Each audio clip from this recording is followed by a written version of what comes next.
उद्या सुरू होणाऱ्या मार्गशीर्ष गुरुवारविषयी मी तुम्हाला काही माहिती देणार आहे. त्या अगोदर तुम्ही माझ्या चॅनलला नवीन असाल तर सबस्क्राईब करा, म्हणजे तुम्हाला माझे व्हिडिओ रोज नवीन नवीन व्हिडिओ आणि उपाय पाहता येतील. श्रीराम जय राम जय जय राम. उद्याचे सुरू होणारे गुरुवार हे खास करून महिला अतिशय उत्साहाने आणि आनंदाने हे गुरुवार साजरे करत असतात. पण हे गुरुवार साजरे करत असता छोट्या छोट्या काही गोष्टी असतात. म्हणजे त्याच्यासाठी आपल्याला काही खर्च करायचा नाही. फक्त काळजीपूर्वक आपल्याला ह्या गोष्टी करायच्या आहेत. काळजीपूर्वक म्हणजे काय? आपण म्हणतो बाबा मी मार्गशीर्ष गुरुवार करते, पण मला तेवढं फळ मिळत नाही. म्हणजे छोट्या छोट्या गोष्टी आपल्या, म्हणजे पैसा म्हणा, सुखसमृद्धी म्हणा, घरातला आनंद म्हणा, मी पण इतके वर्ष झाले करते, असं भरपूर महिलांचं म्हणणं आजही आहे. असे भरपूर मला मेसेजेस येतात का ताई तुम्ही सांगा असं का होतं. मग त्यासाठी उपाय म्हणजे काय, किंवा त्याच्यासाठी मार्गदर्शन म्हणजे काय? छोट्या छोट्या गोष्टी असतात त्या आपण पाळल्या पाहिजेत. आपण कसं करतो, ही मैत्रीण गुरुवार करते म्हणून मी करते, माझी सासू करायची म्हणून मी करते, माझी आई करायची म्हणून मी करते. पण आपली आई, आजी, सासू ह्या हाऊसवाईफ होत्या आणि त्यांचं सगळं लक्ष घरात असायचं. आणि समजा 10वी 12वी जास्तीत जास्त त्या शिकलेल्या असायच्या. आत्ताचं जीवन महिलांचं तसं नाही आहे. त्या शिकतात, इंजिनियर, डॉक्टर्स होतात. ह्या सर्व ह्याच्यामधून त्यांना वेळ मिळत नाही. जितका वेळ आपल्या आई, आजी ह्या देवधर्माला देत होत्या, तेवढा वेळ आजकालच्या मुलींना द्यायला मिळत नाही. पण तरीही भरपूर महिला अशा आहेत का ज्या आवडीने हे गुरुवार करतात. आपली परंपरा म्हणा किंवा जे काय असेल ते पण करतात. काही महिला तर अशा आहेत का सकाळी त्यांना वेळ मिळत नाही म्हणून त्या संध्याकाळी आल्यावर पूजा मांडतात. पण खरं तर हे खूप चुकीचं आहे. संध्याकाळी पूजा मांडणं म्हणजे खूप आहेत अशा, मीही बघितल्या आहेत.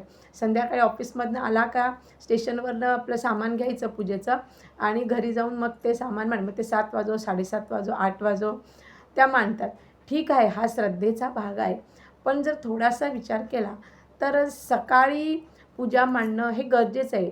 ठीक आहे, तुम्ही सर्व पूजा नका मांडू, पण कळस, लक्ष्मीचा फोटो, दिवा, साखर, पाणी इतकं जरी सकाळी ठेवून गेलात ना तरीही चालेल.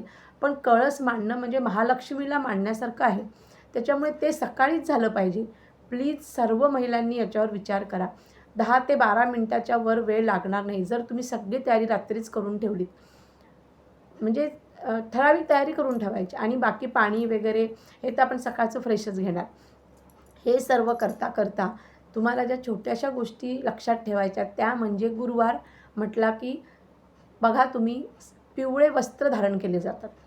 म्हणजे काय, आपला गुरु बृहस्पती हा स्ट्रॉंग व्हावा. म्हणजे जो कमजोर असतो असं मी नाही म्हणत. पण जसं तुम्ही बघा नवरात्रीमध्ये सुद्धा गुरुवार म्हटलं का पिवळा कलर फिक्स असतो, सोमवार म्हटला का पांढरा कलर फिक्स असतो. असे काही वारांचे कलर असतात. तसं गुरुवारचा पिवळा कलर हा फिक्स आहे. तुम्ही बघा म्हणजे स्वामी समर्थ मठात, साईबाबांनी म्हणजे सगळेच कुठेही बघा पिवळा कलर म्हटला का गुरुवार. ही एक ओळख आहे गुरुवारची असं समजा. म्हणून उद्याच्या गुरुवारी तुम्ही पिवळे वस्त्र धारण करायचे. शक्यतो जितके जास्त पिवळ्या कलरचा म्हणजे जसं मी आता माझ्या कपाळाला हळदीचा हा जो टिळा लावलेला आहे हा पिवळा आहे. तुम्ही माझे व्हिडिओ बघा, प्रत्येक व्हिडिओमध्ये तुम्हाला हा टिळा लावलेला दिसेल.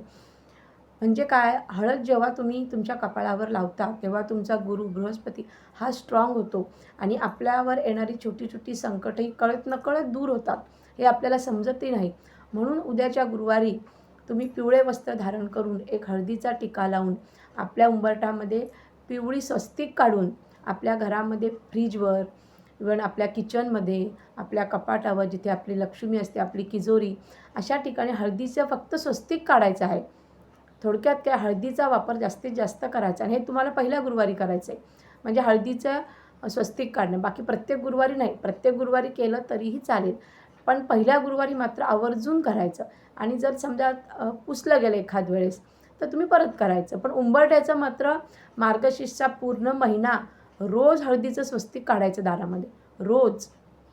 आणि तुम्हाला रोज नसेल जमत तर उद्याच्या पहिल्या गुरुवारी आपल्या दाराच्या एंट्रीमध्ये उजव्या हाताला, भिंतीला किंवा जिथे जागा असेल तिथे पण उजव्या हाताला एंट्री करताना आपला उजवा हात तिथे तुम्ही एक हळदीचं स्वस्तिक एकच, डाव्या हाताला नाही, फक्त उजव्या हाताला काढायचं आहे आणि येता जाता घरातल्या सर्व सर्व म्हणजे जितकी माणसं तुमच्या घरात त्यांनी येता जाता त्या स्वस्तीचं पाया पडायचं आहे, म्हणजे दर्शन घ्यायचं आहे. जेणेकरून धनप्राप्तीसाठी आपले काही अडथळे असतात ते दूर होतात आणि कळत नकळत त्याचे मार्ग सुरू होतात आणि आपल्याला शांती समाधान महालक्ष्मी माता देते. जशी ती कमळावर बसून आपल्याला जसं तिला बघितल्यावर शांत आणि समाधानी वाटतं, तसंच आपण हे उपाय करत करत आपलं आयुष्य ती शांत समाधानी करत असते. त्यामुळे हा उपाय तुम्ही उद्याच्या गुरुवारी आवर्जून करा आणि प्रत्येक गुरुवारी पिवळं वस्त्र धारण करून, पिवळा नैवेद्य दाखवून तुम्ही जर गुरुवार करत गेलात, त्याच्यासाठी तुम्हाला जास्त वेळही द्यायची नाही आहे. अजिबात नाही. ह्या छोट्या गोष्टी आहेत. जनरली पिवळं वस्त्र आपल्याकडे असतं. एक ड्रेस म्हणा, साडी म्हणा किंवा नसेलच काही तर एखादी पिवळं ब्लाऊज पीस अंगावर घेऊन मग तुम्ही पूजेला बसायचा किंवा ओढणी एखादी पिवळ्या कलरची तरीही चालेल. पण थोडक्यात काय, अंगावर आपल्या पिवळं वस्त्र पाहिजे, एवढं मात्र नक्की. आणि पुरुषांनी एखादा पिवळा तुकडा म्हणजे असा कॉटनचा ब्लाऊज पीसचा वगैरे फाडून आपल्या पाकिटामध्ये ठेवायचा, सगळ्यांनीच ठेवायचा. पण शक्यतो पुरुष उपास करत नाही म्हणून त्यांनी हा छोटासा उपाय करायचा. आणि हे सर्व उपाय करता करता देवी माता प्रसन्न कशाने राहते, तर जिथे आपण महिला आनंदी असते, घरात कितीही वादविवाद झाले असतील तर मार्गशीर्षचे गुरुवार सुरू झाले, घरात आनंदी वातावरणच ठेवायचं. तेव्हा तुम्हाला ह्या गुरुवार केल्याचं फळ मिळतं. नाहीतर गुरुवार करायचा आणि संध्याकाळी मग भांडण होतं सासूशी, दिरा कोणाशी किंवा इतर कुठेही. मग कसं होतं, घरात किंवा बाहेर इतर कुठेही वाद झाला तर मग त्याचे परिणाम निगेटिव्ह होतात आणि मग त्या पूजेला कुठेतरी एक दोष लागला जातो. म्हणून आपण पूजा सुरू करतानाच म्हणायचं, मार्गशीर्ष गुरुवार करताना मी पूर्ण महिनाभर जेवढी शांतता मला ठेवता येईल त्याचा प्रयत्न मी करणार आहे आणि महालक्ष्मी मला तेवढी साथ देईल. एवढं महालक्ष्मीला सांगून तुम्ही उद्याच्या गुरुवारला सुरुवात करायची आहे. तुम्ही हा छोटासा उपाय करा, पिवळ्या वस्त्राचा, पिवळ्या टिक्याचा, पिवळ्या स्वस्तिकचा. तुम्हाला खूप सुंदर सुंदर अनुभव येणार आहे, अतिशय सुंदर अनुभव. आणि हे करता करता हा उपाय तुम्ही आपल्या इतर शेजारी मित्रमैत्रिणींनाही सांगत चला. छोटासा उपाय असतो, याच्यात काहीही खर्च नाही. जनरली आपल्याकडे हे सर्व अवेलेबल असतं. त्याच्यामुळे प्रत्येकाने हा उद्या उपाय सुरू करावा आणि आपलं जीवन आनंदी आणि सुखमय करावं. एवढीच महाराजांच्या चरणी, महालक्ष्मीच्या चरणी प्रार्थना. आणि मंत्र ओम श्रीं नमः, ओम ह्रीं श्रीं महालक्ष्मी नमः हा मंत्र तुम्ही अखंड महिनाभर जपायचा आहे. श्रीराम जय राम, जय जय राम.